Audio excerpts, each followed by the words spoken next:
guys, it's Peter, and welcome to my channel. Peter likes books. Very masculine voice. Okay, so today I am doing my Dr. Detroit Booktube-A-Thon Day 2 update. How are you guys doing? Oh my God. So a couple days ago, I had such a bad day uploading videos and stuff, and what I found out it was that our sucky ass Comcast cable internet was down. I always complain about them, and then they're like, I tweet them and I'm like, Comcast sucks, and they're like, let us know what your problem is and we'll fix it right away. But anyway, it doesn't matter. So what did I do for Booktube-A-Thon yesterday? Well, I got, a lot done on my first day. I listened to the entire book of Me, Earl, and the Dying Girl, which I'm going to give a little bit of a review here. I finished it today, actually, so most of it yesterday. And then during part of the sprint, okay, so I did the sprint last night from 10 p.m. to 1 a.m. Okay, you guys, these sprints on Twitter are so much fun. But here's the deal, like, okay, so Casey told me to, she told me that she has the notifications for her phone, like on Twitter. So it's like, I'm doing the sprints, right? And it's like, my phone's sitting over here because I'm sitting outside out front. And I'm like reading, and then my phone is like, I'm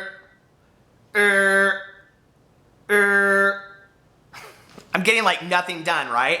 And I'm trying not to look at it, and I'm like, but I want to see like what's going on Twitter because like everybody's talking about it, and it's so cool. I don't know, you guys. Like I know I'm having these moments like, Peter, I know that you guys are going to be like, age is not a number, whatever, and I truly, truly believe that, but I'm like, you're like the oldest person doing Booktube-A-Thon, like.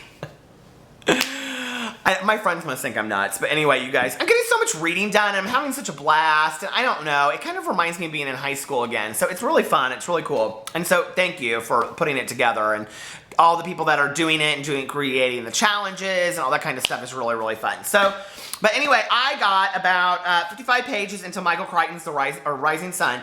You guys, if you're a Michael Crichton fan, like, this is really, like, one of his best works, like, although I looked up the movie online, and I think it's with Wesley Snipes and Sean Connery. I think it's Wesley Snipes.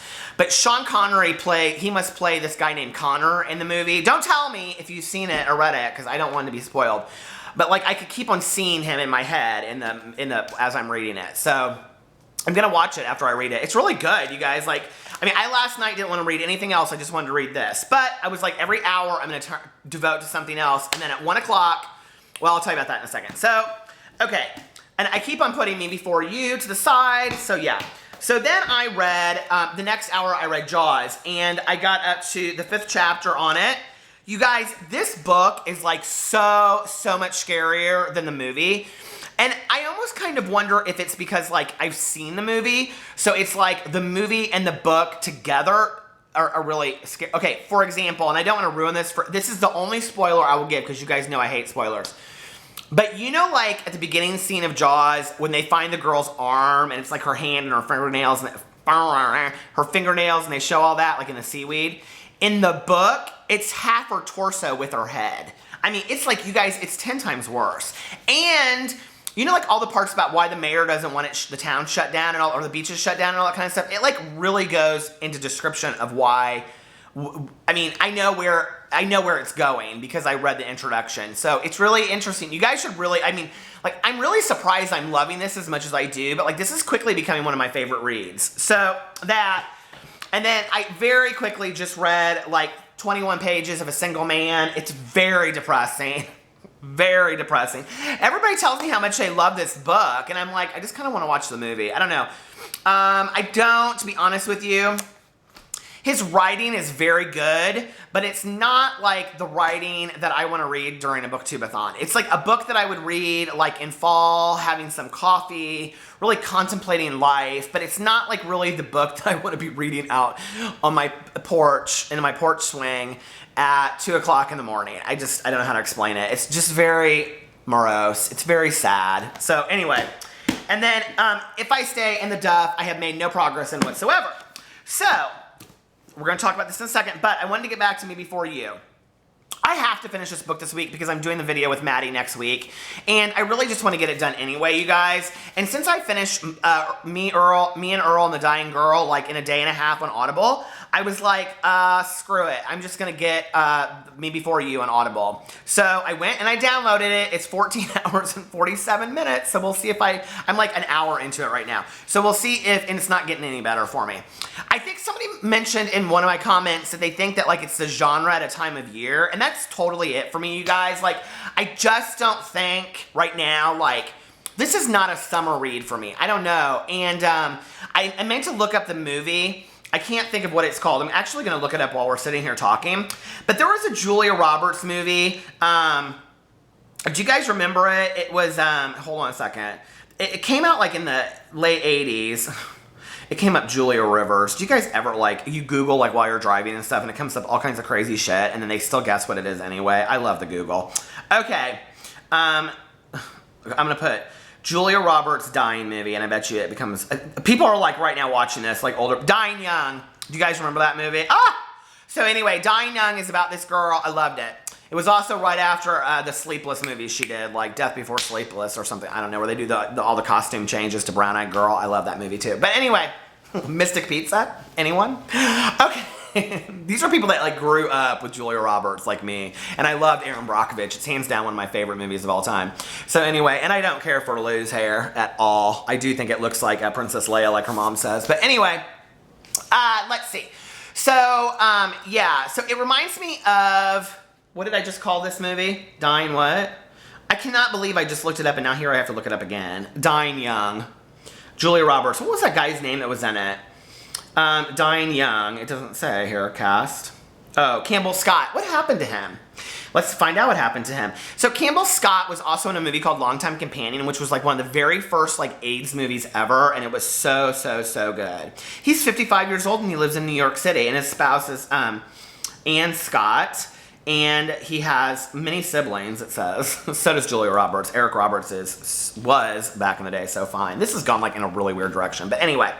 So yes, it reminds me of Dying Young, because Dying Young is about this girl that works like in a bar or something. I can't remember, but like the beginning scene's like in the bar, and she's talking to her friends, and she hates her job. And so then she gets this job, and she's like working for this guy that's like sick and dying of cancer, I think, or something. I can't remember in the movie, but he's real wealthy and lives in this house on the beach. And then they fall in love, of course, because, you know, like, that's what those movies are all about. And so, anyway, it's just real sad. And he wants her to go on and have her own life. And she's, like, in love with him and wants to stay with him. But he wants her to go on and have her own life and all this kind of stuff because he knows he can't be there for her. And I'm, like, getting very similar vibes to this book. So, anyway, we'll see. I kind of like Lou as a character, though, especially, like, I'm at the beginning parts, like, before she goes to the job interview, and she's talking about, like, sitting in the office, like, the unemployment office, and she's just, like, can't be bothered whatsoever. That would so be me at the unemployment office. I'd just be like, can you give me my unemployment check? Thank you. Okay, so anyway, next, Me, Earl, and the Dying Girl. Ah! Okay, I know my camera just rattled. So, did you guys like this book? Did you really? Like, seriously, you like this book? Okay, so here, I'm going to probably piss some people off then. I thought this book was horrible. And in fact, the only reason I gave it 2 stars was because I thought it started off funny at the beginning. I think Jesse Andrews is, I'm not really sure what I think of him as a writer. I have The Haters to read, and I guess we'll find out after that. This book kind of is a close second to that Mary Kay Nigchump's Where the World Ends for me. I'll tell you, I wrote down a lot of notes while I was reading it. I have worked a lot with teenagers. I've said that before. I've worked with them for 20 years.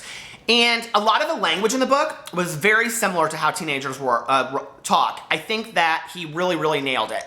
What he didn't nail is that thug-typed kids that are saying motherfucker this and motherfucker that and all this kind of stuff and using drugs and smoking weed are not the next moment telling barf jokes. It just doesn't happen, you guys, okay? Like, I'm telling you, I know those kids, it doesn't happen. Now, I work with the kids that tell the barf jokes, and they're usually 15, 16.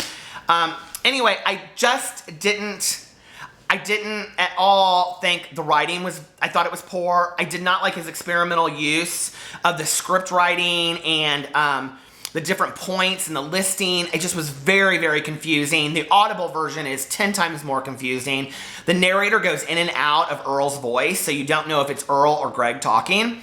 And then he says throughout the entire novel, I don't know why you're reading this book, or blah, blah, blah, blah, and you don't find out until the very, very end, you know, that it's this, you know, what it's for at the very end, which I kind of figured it was something like that, like a letter to Rachel, the dying girl, or a script for a movie. I mean, I knew that there had to be some other purpose for this book, that like why he kept on saying you shouldn't be reading it. So anyway, and he makes excuses for reading it, and it gets to the point where, especially as somebody that writes, and you're kind of sometimes speaking out of your main character, you wonder if Jesse Andrews is apologizing for the book. I don't know. It just, you guys, it started off and I gave it a 4 out of 5 yesterday, and today, I mean, it went downhill quick. So these are some of the things that I had issues with. There are a lot of racist remarks in this book that I think are unnecessary.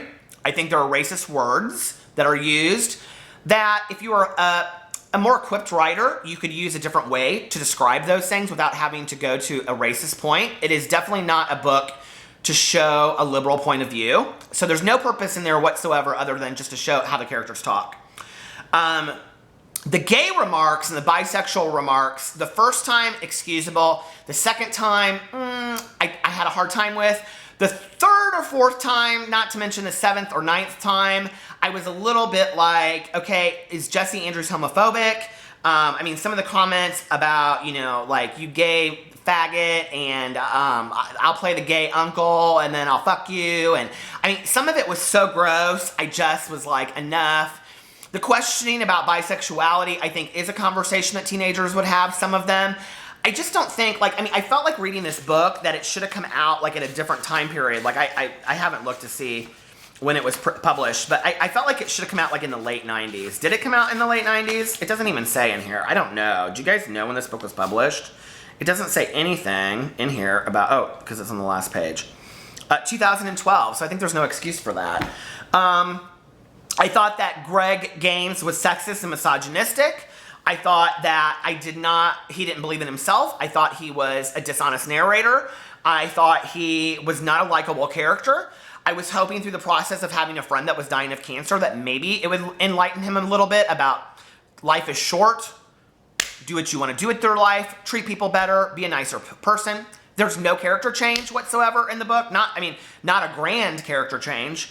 And then, yeah, it was like funny for a while, and then it seemed like when he was talking about like he and his mom, and this sucks and that sucks. I mean, there were parts, you guys, in the first like 100 pages where I literally found myself laughing out loud. But then after that, it was really like Andrews, the writer, was trying too hard. Okay, so they talk a lot about movies in this book. I mean, the whole thing is about movies, and they talk a lot about him. They talk about a movie called Mulholland Drive, which is one of my all-time favorite movies. I'm a huge, oh gosh, why can't I was a huge fan, and now I can't even think of his name. The guy did Twin Peaks, David Lynch. So I'm a huge David Lynch fan. Mulholland Drive was one of the last movies he's ever done. It was very bizarre. There's a lot of different interpretation about what the movie was about. So 2 teenage boys that love making movies and are into film critique would not make the synopsis for this movie that they would come up with would not be a movie about freaky ass lesbians on Mulholland Drive. Okay, and that was an exact quote in the book. And he says something about Rachel not wanting to see a movie about freaky ass lesbians, this and that. You guys, it's just overkill sometimes. And then there's this guy that says, hey faggot, let me be in your movie. I had an issue with that. I had an issue with the implication that people that stop chemo are weak. There's a huge implication that in the movie that Rachel won't fight, that she's not a fighter. I've personally known people that have had cancer. I've personally known teenagers that have had cancer, you guys. And I thought the book was so, like, it was almost like Quentin Tarantino, where he tries to be overkill offensive, so there's, like, a point to it, but there was no point to it. Like, it was almost just like, let me describe these characters to you, and then, hey, there they go off in the world. And it just, I didn't get it. I almost felt like Jesse Andrews is laughing at the reader is what I thought. So, I did not care for me and Earl and the Dying Girl. I want to watch the movie because I want to see if it's completely different. So yeah, I was really surprised. I really thought I would like it a lot, but I didn't. So those are my thoughts. If you guys have a completely different opinion, I'd love to hear it. Maybe I got something completely wrong about this book. You guys, the gay remarks are not the thing that set me off. It was a combination of all of the different kinds of remarks that were offensive. So, and the two kids together were such nice guys, kind of, that they shouldn't have been offensive, but that's where I'm at. Are you guys following me on all my social media? Twitter, Instagram, Snapchat, everything for Booktube-A-Thon? I hope you are. And I love you. I'll talk to you tomorrow. Good luck with Booktube-A-Thon!